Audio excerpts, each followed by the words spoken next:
I can do things at WED without asking anybody, even my wife. Coney Island, world's biggest barrel of and fun. anywhere else your imagination takes you. Okay, we've done that now, Paul. To get the whole show now, you hurry. Anything's possible in Disneyland.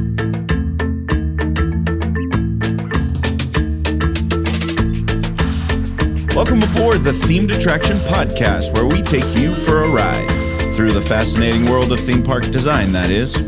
You've just cast off with us on a voyage of discovery and discussion with theme park industry masters of the craft. I'm your skipper, Freddie Martin, and floating the river with me, as always, is theme park designer, master planner, and chief creative officer of Storyland Studios, Mel McGowan. What's around the river bend for us today, Mel?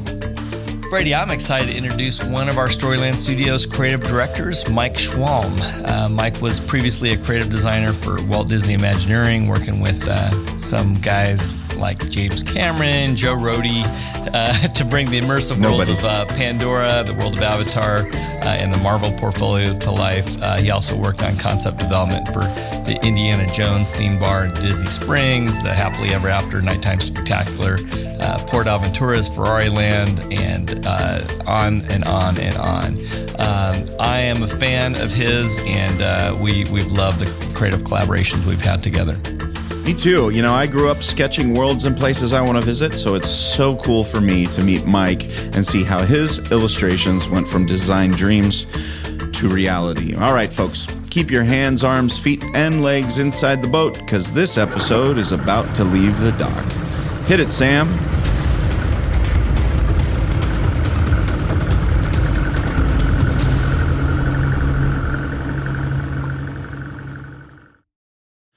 Mel, one of the things that I treasure most in my life is something that my wife doesn't treasure. It's this bunch of boxes that are in the back of the garage at our house that is filled with all of the illustrations that I did as a kid, growing up into college.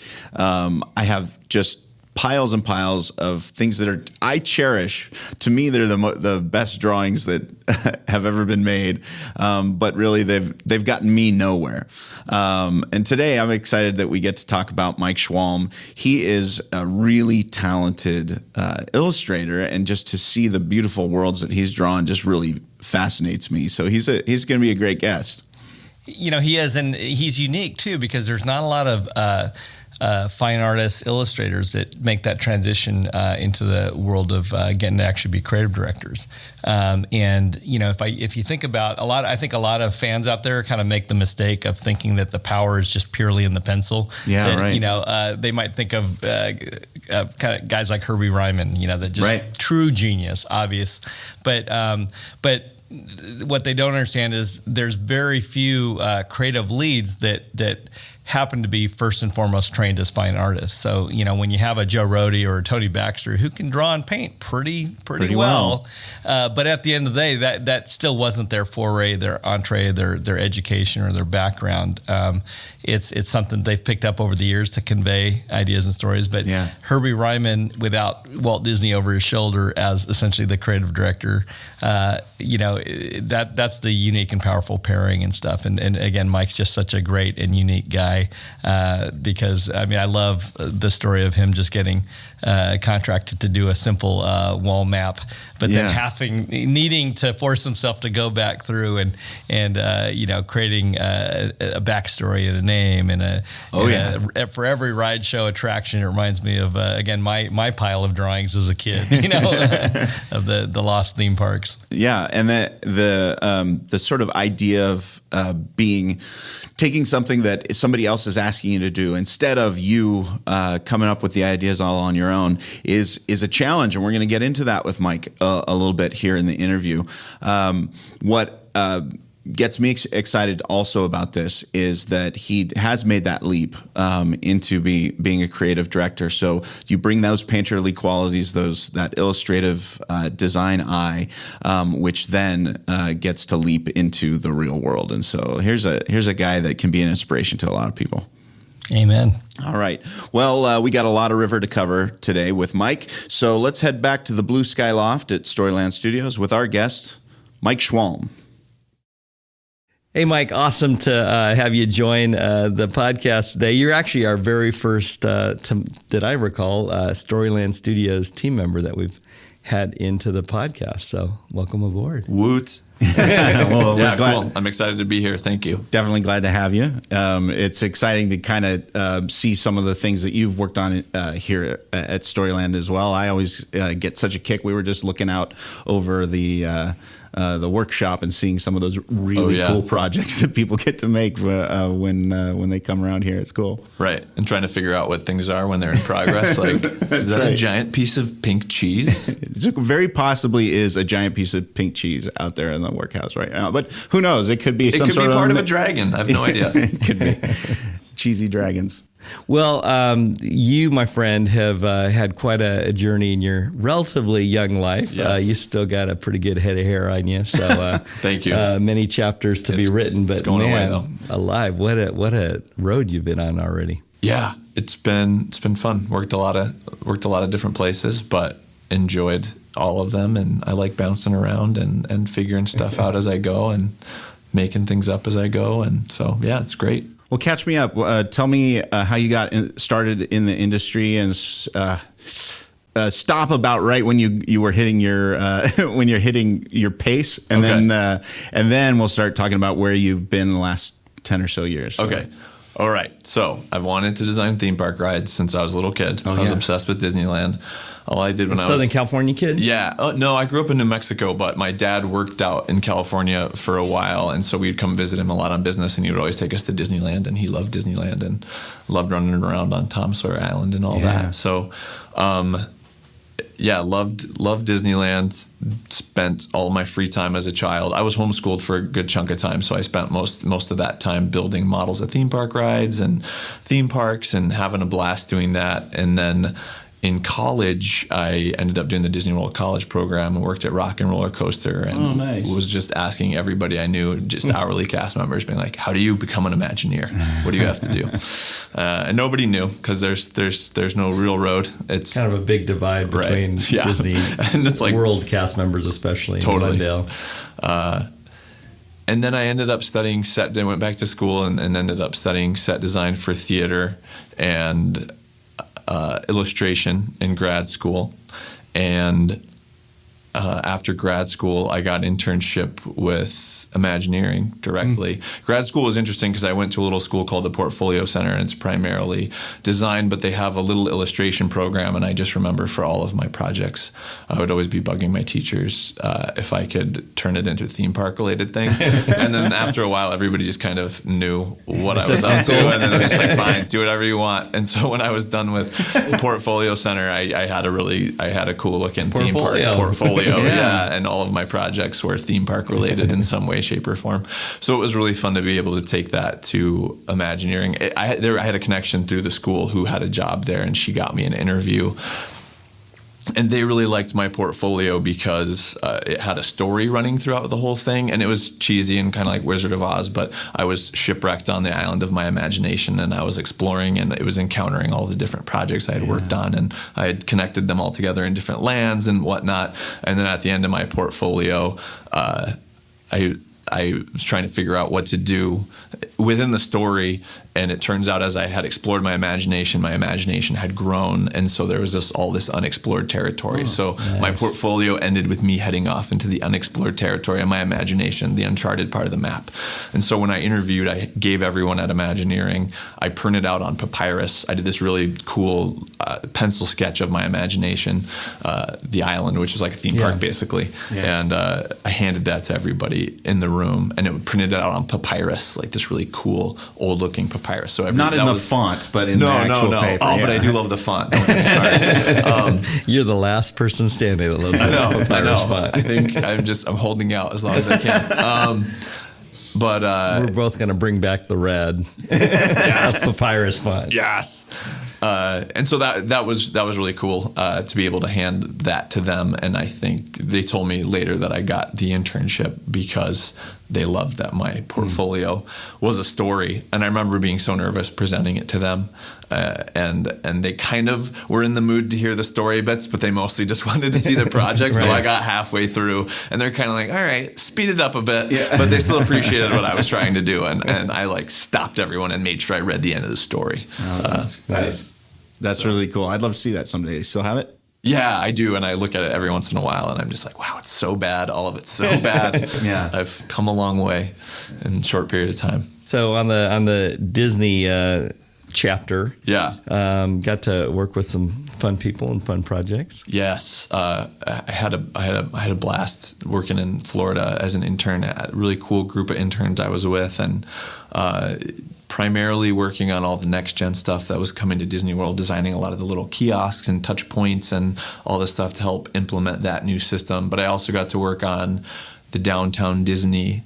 A lot of the stuff coming to downtown Disney, including the Indiana Jones bar, Jock's bar. Oh, yeah. I just got to do some early concept art for that, and that was super fun, and I really enjoyed doing that. And then that was the first art of mine that ever got released, was the concept pieces for Jock's Hangar Bar, and I just remember being so excited because I spent my whole life looking at all that art, all the theme park art, nerding out about that, and that's always been my favorite kind of art. And so, getting some of that released when the new bar was going to open was just so exciting for me. And what an interesting thing, doing kind of something that would be of the caliber of an IP to be in Berm, in park, but doing that in Disney Springs in an ungated.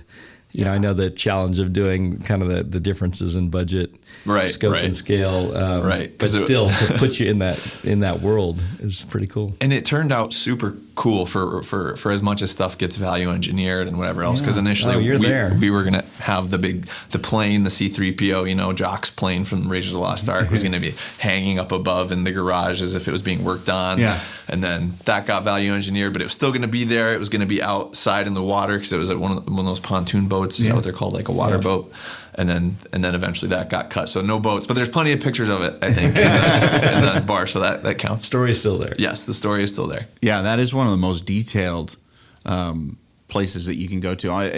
It rivals Trader Sam's with the amount of stuff that's in that bar. It just brings story all the way through. And that's all that was the prop guy. I think Nathaniel Gerhardt is his name, and I think he still works at WJ. He might be working on Star Wars Land right now. But yeah, he's a rock star, and he did so many so many references to little Indiana Jones video games, stuff, and all of the extended universe of books. Like, you wouldn't even begin to get all the references that are in there. He did an insane amount of work. He did a really good job. It's really easy for me to just Photoshop a whole bunch of things in there. He has to go find all the things and make sure they all make sense. Yeah. So he did a great job. It's definitely pretty much as immersive as any in-park certainly dining environment. Right. For sure. So then you stumbled, darkened the door of when Joe Rohde at some point in the Sojourn. Yeah, that story was Alex Wright was also working in Florida, and he was an art director at the time for the Pandora, the Avatar ride, I think, for the boat ride. And so I was a couple cubicles down from him, and as these things work, I would just always be bugging him and asking him what's he working on and what are you doing and can I see some of it? And I knew he was working on the Avatar stuff, and I was a total Avatar fanboy. I thought it was such a fun movie. I loved it. For a costume party in grad school, I painted myself blue and wore a loincloth. Oh, nice. And I had the braid and everything. I knew you existed. Yeah, I knew. Yeah. I'm that guy. I'm totally that guy. And so I think you got the height for it. Yeah, I know. So being 6'4" helps.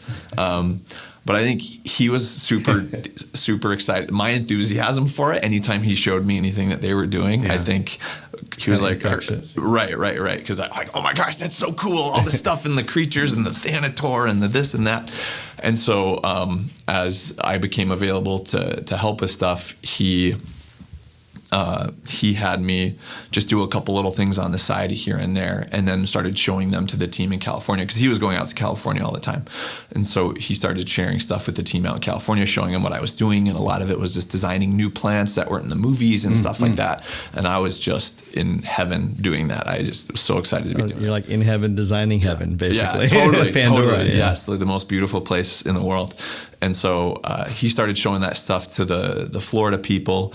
and they needed a concept designer on it, and so they started flying me out because they didn't have anybody working on it in California for one reason or another, and it made financial sense to fly me out there and work on it. So they started flying me out there for a couple of weeks at a time. And I remember when he first was telling me that might be a possibility, even just like for a week. I was losing my mind. I was going to get to meet Joe Rohde, who was my hero as a child. And right before I went out there, I was visiting my family in Virginia, and we were running along the Potomac, and I caught my foot between two rocks and like fell sideways and cracked my ankle. And so my first, going to Florida or going to California for the first time, I was so excited, but I was just on crutches, and I had a boot, and I was the guy on crutches. And every time I went anywhere in our building, you could just hear me like ka-chunk, ka-chunk, ka-chunk. So everybody always knew where I was, and it was a lot of fun, but it was a silly thing. And eventually that boot and the crutches, I built a banshee totem because in Atlanta, there's those big totems everywhere, and we were designing all these banshee totems and this and that. So I built a big banshee totem in my cubicle that you could see from anywhere in the office. With the boot was the head, and then the wings were the crutches, and I tied it up to this big post, and then I hung tchotchkes all over it, like plastic forks and whatnot, so it felt like one of the Avatar totems. Yeah, so that was funny. So tell me about how an assignment comes to you in that situation. What does the assignment come, and then where does your creativity end and the demand, the assignment begin, or where do they meet? So everything usually came to me through Alex. So he was the art director, right? So he'd be working more with the creative director of the park and Joe. So he interacted with Joe a lot. Every time I saw Joe, I'd try to not nerd out. Or fanboy out, and eventually it was great because we developed a good relationship, and he was just kind of my boss, and I liked that. But it took me a while to get over my fanboy nervousness. But everything was through Alex. So I'd do a ton of sketches for whatever it was we needed to develop, like a new scene in the boat ride or a new creature or a new idea, and then he would take that to the meetings and then come back to me with the feedback. Which was usually, it was a little too much. Take it down a couple notches, a few less lens flares. So yeah, guilty. Yeah, working with him, and then other groups that were there started using me for stuff. I think initially they were using me for just area development stuff because they needed to design new plants and all the bridges and just little details in the land. And then I got roped into more and more of the boat ride and then parts of the e-ticket, and I was just the only person there they had doing any sort of creative development on the visual side. That could kind of do these quick sketches and quick photo bashes, and so everybody just started using me for everything. So I had a little bit of hand in a lot of things, which was cool. Does that answer your question? Absolutely. I don't know if that was. What are we talking? Where am I? Well, tell me first impressions stepping through the portal of the finished deal. Oh my gosh, it was awesome. Well, yeah, I by the time I opened, I'd already gotten the job at Mousetrap, and it worked. Had been there for a while before I got to go, but I got to go with my wife, and it was it's just surreal. Knowing every last thing about everything, and I think I put a PDF together to show my wife, and I think she got over it after the first probably 20 minutes that we were there. But I'd be like, look, here's a picture of this when I drew that thing, and then we walked around the corner, and I'm like, oh yeah, here's the drawings I did of this, here's the drawings I did of this, I designed this plant, I designed this thing over here, this was my idea, that was my idea. And she was over it. Yeah, and after a while she's like, okay, cool, put that away, let's just walk around. Yeah, awesome. And you mentioned Mousetrap. Darren's a mutual friend, yeah, and we're definitely going to have him on an upcoming episode, and definitely some pretty unique work you got to work on there, for right? Digital design, and then we also have a shared affinity for these little superheroes. Yes. Called the Avengers. Yes. In Marvel. Is that go back to, that's how I learned how to read. I don't know about you. How far does that interest go? I read all. I was all Were about you a DC Spider-Man. guy, No, or- I was all about Spider-Man. Spider-Man, He was okay. the only one that I ever really knew about. Now, were you like back to the Electric Company version of Oh Spider-Man? man, I love the Electric Company. Oh, I don't even know what you're talking about. That's So- great. That's great. Way Gen X reference. I had all the original comic books, and I read through, or I had like the big volumes of all the original comic books, and I read through a lot of those, which was a lot of fun. And at WDI, I got to work on some of the early development for some of the Marvel stuff, which was super fun.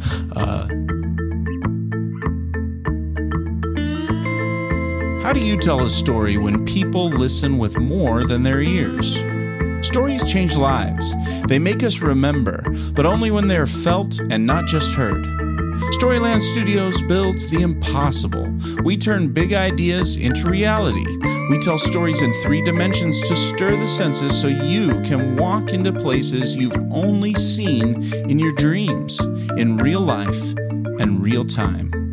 Storyland's artists, architects, and artisans take stories out of the imagination and build tangible dreams that leave lasting impressions and memories that endure for years. What's your story? Storyland Studios is themed entertainment, destination design, production, and fabrication. Connect with the team at Storyland Studios to get started building your impossible dream today. Visit StorylandStudios.com or call now 800-218-1932. That's 800-218-1932. Storyland Studios, your big ideas' best ally.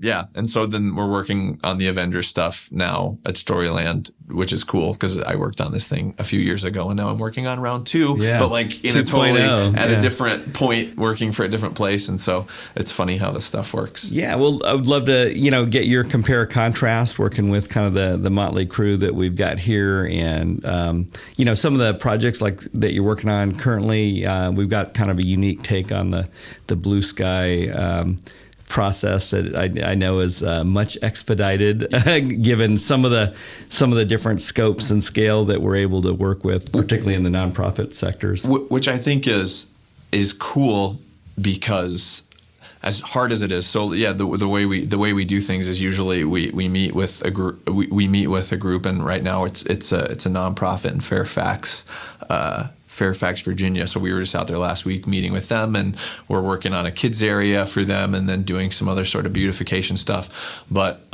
so we have a week and a half to deliver this package, sort of presenting what we're looking to do for them, and it's such a quick turnaround. It's unlike anything else I've ever done before, because a lot of times blue sky can be a really long process, right. And you spend a lot of time spinning your wheels, and it's like the more time you have, the more like weird roads you can go down that don't lead anywhere. But I feel like when you only have a week and a half to deliver one of these packages, your gut kind of kicks in, and you just go with it, and then I think you kind of end up creating some really cool stuff just because you have to, and you have to rely on instinct, and you don't have time to no analysis paralysis. Right, totally. Oh yeah, that's totally what I'm looking for. Because when you do have the time to do the analysis paralysis, you're like, well, I'm going to do 1,500 versions of what this sign could look like because I have the time, as opposed to like, nope, I have 30 seconds to figure out what the sign looks like, so it's going to look like this, and that's all. Yeah.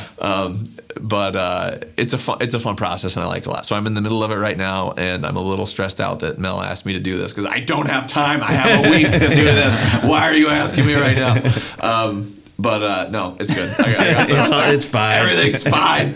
But I got to work on it some last night at home, and I'll head into the office after this and keep working on it. Tell us about that kind of site-specific kind of cultural download, cultural anthropology, kind of that process of distilling, like the importance of being kind of in the context, in the neighborhood, as opposed and also to doing just it from California. Meeting with the people face to face. But yeah, Fairfax, Virginia. So currently this group is in a really old building, and they're moving to a big new building that's under construction right now. So we got to go walk the site, and it's in Fairfax, Virginia, so close to the Potomac. So that's an important aspect of what's going on with them and what they want to kind of incorporate that kind of feel into, especially their kids ministry. They definitely want the adult areas to feel hip and modern, but for the kids ministry, they wanted it to feel a little more sort of adventure on the Potomac thing. And so, like we were just chatting about before the podcast, there's this artist that I really love that I always want to use for anything, just because I think he's great. And he's Joey Chu, and I think he works for Sony. But he's done some freelance for Disney. I think he helped redesign Small World in Tokyo. So he totally has that Mary Blair style, but I think just amped up to 100,000. And I just love his art. It's so cool looking. So anyway, we're talking about this Potomac thing for their kids area, and I was just like sending Dwayne, who's working on this with me. He's the account manager, and I'm showing him all this art from this guy, and he's like, "Oh my gosh, that's fantastic! Yeah, can we do like this sort of Small World on the Potomac vibe?" And so on the plane on the way home, I was doing sketches and just sort of layouts for what like wall treatments could look like big illustrations on the walls and stuff like that. And I was showing them to him yesterday, and he was like, "Yeah, that's really good reference. Where'd you find the reference?" I'm like, "No, dude, I drew that on the plane. Like, this is what we should do for the thing." And he's like, "Oh my gosh, it's so awesome! Yeah, let's do that in all the hallways." So yeah, thanks, Joey too. I'll steal your art till the day I die. I'm not gonna steal it. Try to honor it. Try to homage it. Well, one of the things that intrigued me. And one of the reasons I hired you to begin with, I was loving this little family pet project that you were doing for the Strader family. That I don't know if it was the Joey Chi reference or it reminded me of like a shag type fun map. Tell us about that little labor of love. Yeah, that was for my buddy Jimmy Strader in Florida. I met him through a friend of a friend while I worked in Florida, and he stayed in contact a little bit on the social medias and just sends me little messages here and there when he sees stuff that he likes, or like, "Oh, hey man, that's really cool. I thought that was awesome. How you doing?" And then he commissioned me to design. He was doing this cool mid-century modern art office sort of thing, and it kind of had this shag vibe to it. And he wanted to put a big theme park map on one of the walls, but sort of this shag mid-century modern style.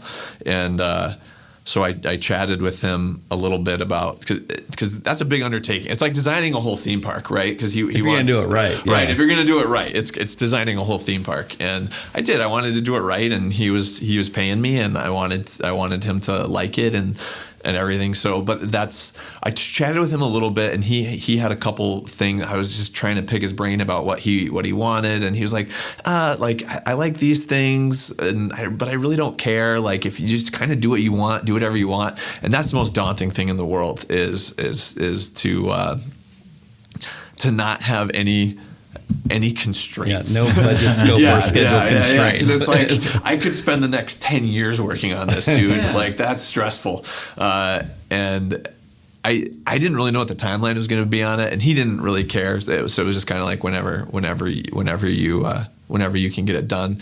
And I was spinning my wheels for such a long time. Like, and I sent him because I was working on it on my iPad Pro just to do a sketch before I started to do the color version. And I would draw the whole thing, and then I would like erase it and then start over, draw the whole thing and like erase it and start over, because I just couldn't, like, just the general layout, trying to get it right. And it's totally a ripoff of Disneyland, because that's what's lodged in my brain. But there's like a futuristic-y land that looks like the Jetsons, and there's an Adventureland, but it's just pirates and dinosaurs, because that's what I like. And so it was basically like my ultimate theme park. It was more or less a riff on the same thing I did for my portfolio, but it was this mid-century modern style. And he kept shooting me Facebook messages like a couple weeks later, like, how's it coming? And I'm just like, it's never gonna be done. Stop asking me. So I think eventually he got the vibe that it was going to take me a long time. But yeah, I designed the whole thing, and he printed it out, and I gave him a little guide map for each land, where I sort of laid the land out individually on pieces of paper, or not on documents that I sent to him, and had the breakdown of the restaurants and the shops and the rides and what all the rides were. And it was so much fun. I loved doing it, and it was just like all of my lunches and free time for a couple months. Well, again, that infectious kind of just passion and labor of love is something that I think really resonated with me, beyond it just being kind of contracted work that Yeah, you're delivering the goods, you know. So with the amazing diverse kind of crowd and the motley crew of cast of characters that you've had to work with, both on the creative side, on the project management side, the client side, what are some kind of either common, you know, people types or keys to success that you've seen in terms of project teams that, you know, kind of, you know, avoid the sideways energy and drama and rabbit trails versus the teams that kind of move, you know, pretty solid towards a North Star that everyone can believe in? Well, I think it's definitely like this, like a lot of teams at WDI and definitely at Storyland, but there's a certain level of non-ego and just people just wanting to have a good time and working on stuff that they enjoy doing. And it really helps when it is the fun stuff like this Avengers thing that we're doing. It's kind of just everybody just wants it to be as awesome as possible. And when we can all just sit around and look over each other's shoulders and be like, dude, that's so awesome. And I want to help with that. Or like, how can I make that more awesome? Or I think it's just kind of, enthusiasm, sort of low-key energy. And everybody in the industry, at least on the sort of the creative side, everybody I've worked with is sort of more or less a fanboy of whatever it is that we're working on at any given time.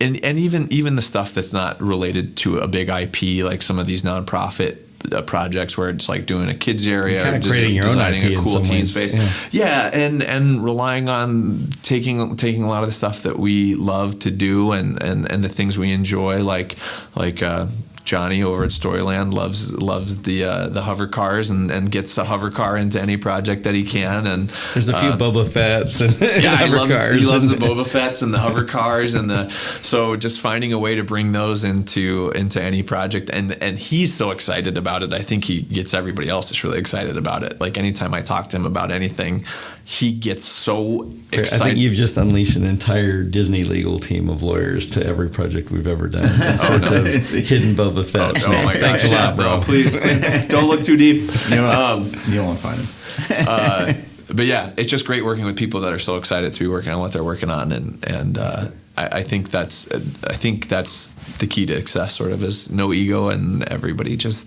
having a good time and cranking stuff out. Yeah, the lack of politics really helps, and sometimes that almost doesn't seem, you know, likely or real in certain corporate cultures and stuff. But it is possible, and that's why I've enjoyed working a little bit at the smaller places, just because there is so much less red tape and there is so much less politics, and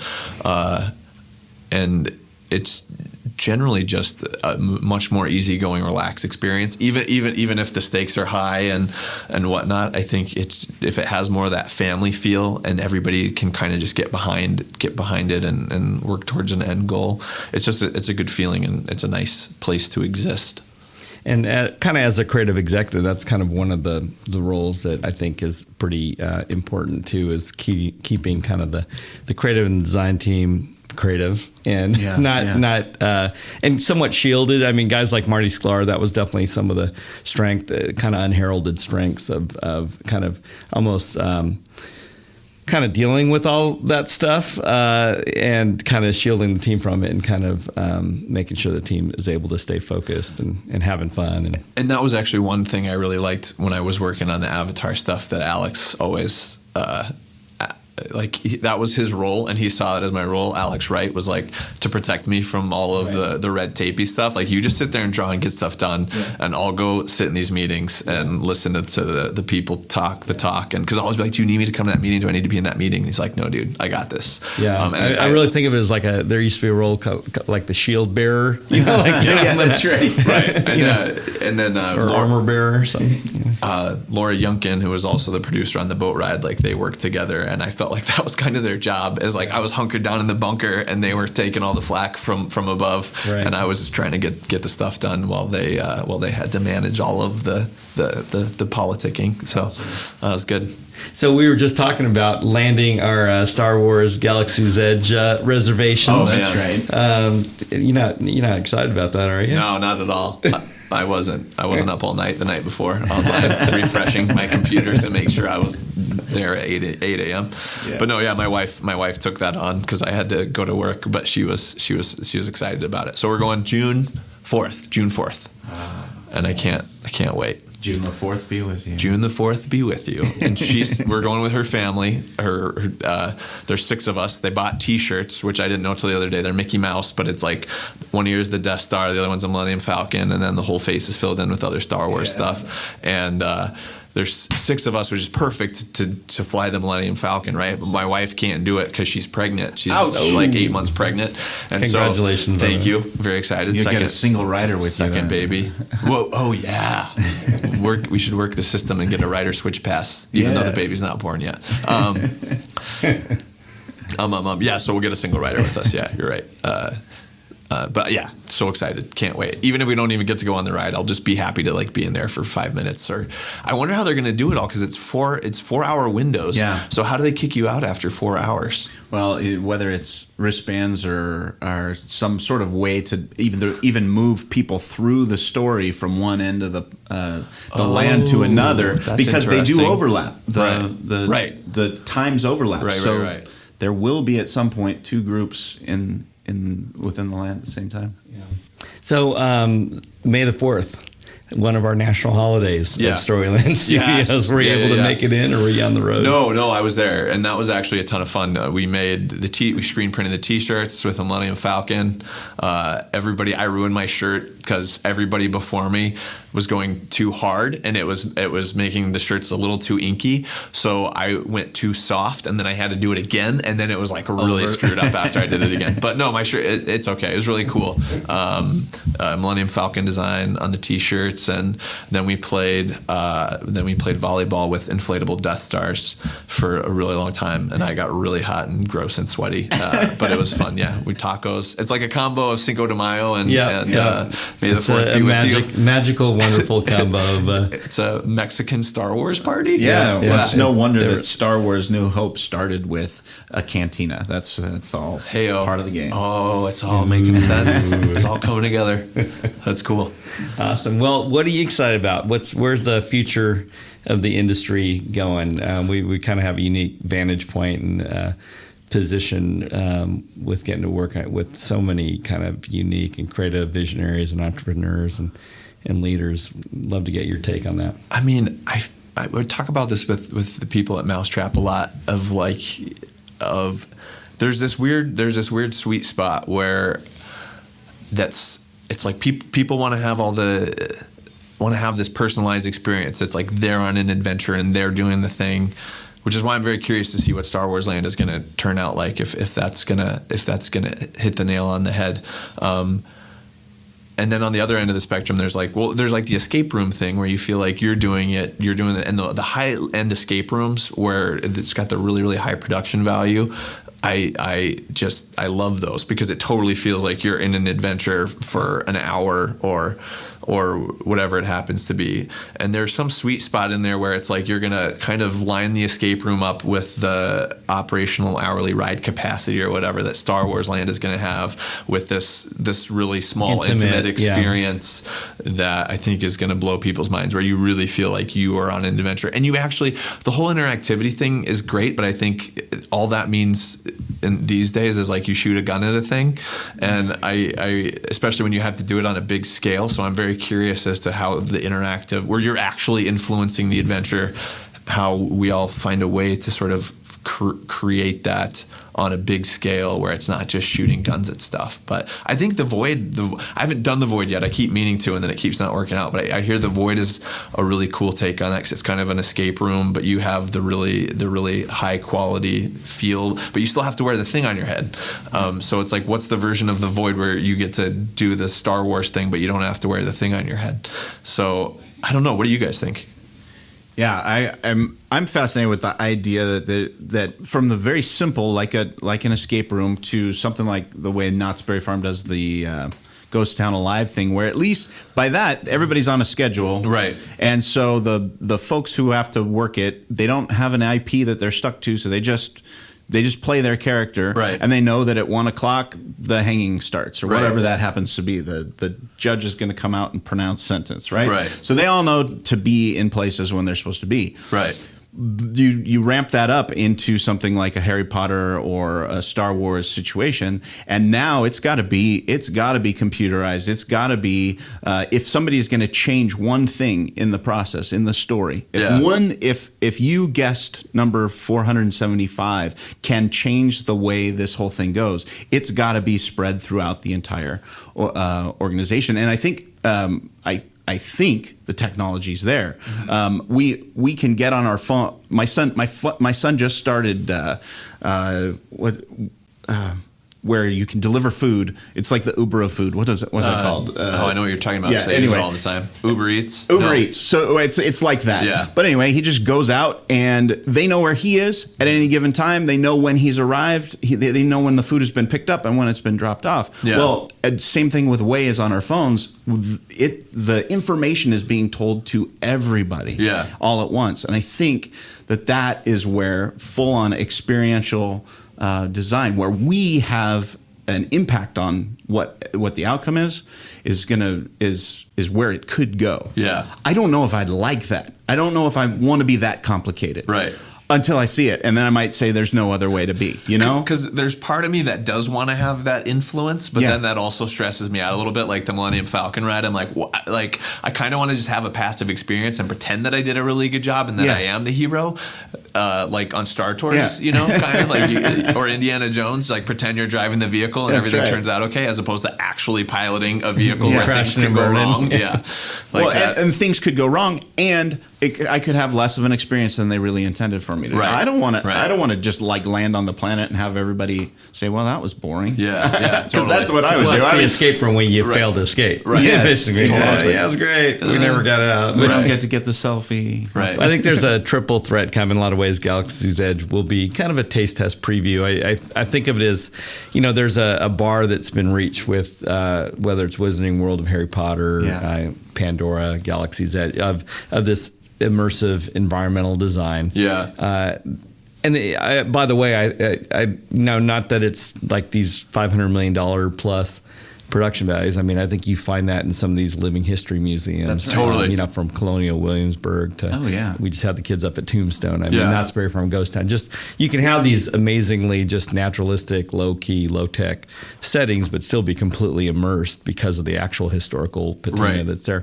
But I think that idea of this killer immersive environment layered with the layer of digital storytelling where it's not totally intrusive, like you said, like a full VR goggle, but maybe it's augmented reality, maybe it is somehow using a smart device, but basically that layer of digital storytelling. But then the third thing is kind of the low tech aspect of actors. Right. What do you know? What do you know Right. of actually having whether it's professional actors or just the shopkeeper that kind of knows their backstory and the role, and they're able to be in character and just kind of continue. So again, that low tech thing of going to Colonial Williamsburg, you know, or I was in a Plymouth plantation, you know, and asking questions, and you know, of the blacksmith or the whoever, the basket weaver, and they will not break character, and they will not, you know, you reference something that is of the 21st century, and then like look at you like you're demon possessed or something. Like, what are you talking about? I love it. And it's, you know, for them to understand that kind of role of the game and role of the universe, it doesn't take these great acting skills, but they've been trained and immersed. I think it's kind of fun, this next step evolution in kind of where the industry is going. And again, we're seeing that at all scales, again, from that global theme park scale for a Disney Universal all the way down to a local, natural history museum that's getting ready to open up, to a nonprofit children's, education development center. So it's kind of fun to see that at all these different budget scopes and scales. Yeah, for sure. Awesome. So I can see the sweat pouring from your forehead, and come on. That's not that bad. the deadline. So, what would you? I'll let you get back to that insane whip cracking, intense blue sky I know. schedule. Tell me about it. If you could speak to again, kind of next gen, and maybe you already have had some chances to teach and stuff, but for that speaking to yourself when you were that 14-year-old, wishing you could be an Imagineer, a spatial storyteller, as we call it, just getting into the industry. What advice would you give to your 2-decade earlier version of Mike? Chill out. Take a deep breath. And I think you hear people say this, so it's kind of trite, but it's just to do what you like. You want to design theme park rides, like you're a 15, 16-year-old student, or like 20, you're in college, you want to design theme park rides or anything, you want to make movies, just start making movies, regardless of whether or not you're being paid for it. Just start making theme park rides. Like when I was a kid, it wasn't like I have to wait until I'm hired by whatever company. It's just like my garage was always filled with models and props and things I was making. Just do the thing you want to do, and at some point somebody's going to notice your passion or enthusiasm for it and pay you to do it. And it's like being in grad school and just like turning every project into a theme park project, and then having a theme park portfolio. And when I left, so I just always be creating and always be making stuff and doing things and doing what you're passionate about. And if you're passionate enough about it, you'll find ways to do it. And I think it will just there's nothing it won't do but at least like set you up for success. It'll give you a lot of good background and a lot of good experience. Even just doing it in your garage, you're going to learn a lot about what to do and what not to do. And I'm grateful that I was homeschooled and my mom just let me build theme parks in my garage until I went to high school. Awesome. Yeah, it was great. So thanks, Mom. Well, Mike, everyone that's had the opportunity to work with you, but more importantly to know you and to hang out with you, has kind of captured again some of that infectious sense of passion you have for what you do, and you make it just a much funner place to funner sandbox to be in. So thanks for hanging out with us. Thanks for taking the time away from the impending deadline of a project presentation. Look forward to having you on in future podcasts and sharing the next journeys and sharing your thoughts and insights on Galaxy's Edge once you've experienced that. So likewise, it's been a pleasure, gentlemen. Thank you so much, Mike. Great to have you on. High fives all around. High fives. What a ball of energy. One of the things I really appreciate about Mike is that unlike a lot of guys in our industry that have spent a decade or so of brain damage and poured their heart, soul into stuff that to see it left by the wayside, Mike still has that passionate fanboys, wiring and energy and the excitement that he showed when he was gearing up to step foot into Galaxy's Edge, and that's right. As he's been able to kind of just get geeked out over some of the projects that we've been able to collaborate on. That is so refreshing and so fun. It really is. There's an excitement to it that really comes out in his work. He believes in the stories that are being told, and so he jumps right in with both feet. It's really exciting. And that energy is really contagious to the entire team. Everybody just loves working and collaborating and hanging with him. Yeah, that's awesome.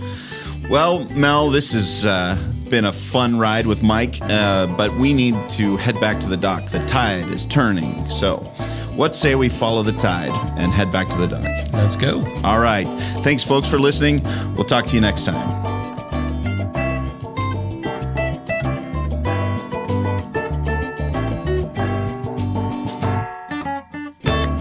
The Themed Attraction Podcast is hosted by Freddie Martin and Mel McGowan. We're so grateful you took the time to listen to our show. Because of you, we're able to do what we do, and we can't thank you enough. Would you do us one more favor and leave us a positive review on iTunes Podcasts? This helps us get the word out and share the show with so many more creative people like you. We want to thank our guest, Mike Schwalm. Follow Mike on Instagram at Mike Schwalmart or Twitter at Michael J. Schwalm. or check out some of his illustrations at MikeSchwalm.blogspot.com. Get access to more stories and interviews at themedattraction.com, an insider's look at theme park design by theme park designers. Follow the action on Twitter and Instagram at Themed Attraction. Connect with Mel by email via mel@storylandstudios.com or follow him on Twitter at Mel McGowan and Instagram at Visioneer. You can find me at freddymartin.net and follow my adventures at Skipper Freddy on Instagram and Twitter. Our theme music was composed by Rob Watson. Other music provided by The Lost Dogs. This episode was designed and produced by the one and only Dr. Barry Hill. Find him at barryrhill.com. You know, Mel, Barry once told me his trick for staying hydrated in the jungle. He said if you're thirsty, all you gotta do is find 3 toucans. You see, 3 toucans makes a 6-pack. Thanks for listening, folks.